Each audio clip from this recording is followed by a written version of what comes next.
Is it time to ban MPs' second jobs?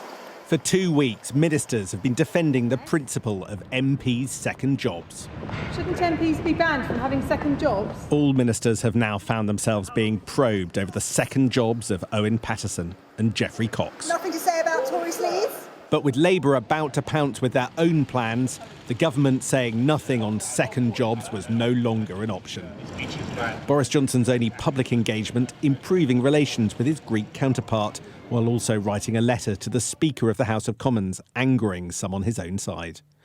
The PM recommended the code of conduct for MPs should be updated, stating they should not accept paid work as advisers or consultants, and that any outside activity undertaken by an MP should be within reasonable limits. The Prime Minister is clear that the primary role of a Member of Parliament must be to serve their constituents and to serve Parliament. Clearly there is a difference between a doctor, a nurse maintaining their professional qualifications, or someone who in their own time writes a best-selling novel. There's a distinction between that and some of the concerns that have clearly come to light in recent days. A bold move from Boris Johnson today, which just happened to come seconds before Keir Starmer announced something very similar. But here's the rub. Neither the Tory nor the Labour leaders actually want to ban second jobs entirely, so the fight will transfer to what is acceptable and who polices the line. But given the enormous scale of Tory backlash tonight, that uncertainty is bound to be exploited. It came after weeks of arguments in this place, culminating today as frustrated Tory ministers and backbenchers fell out with one another. It was blue against blue, former Prime Minister against her successor.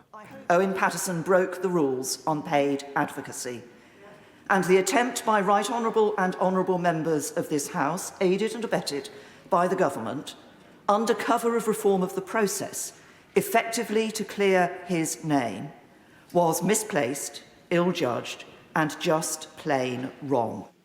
Keir Starmer had wanted to seize the initiative today by announcing second job restrictions.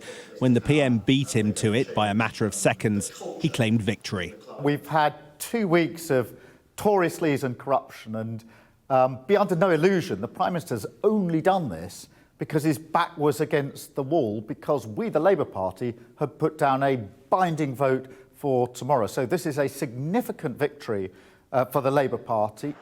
Tonight, many Tory MPs are fuming as they work out what this means for them.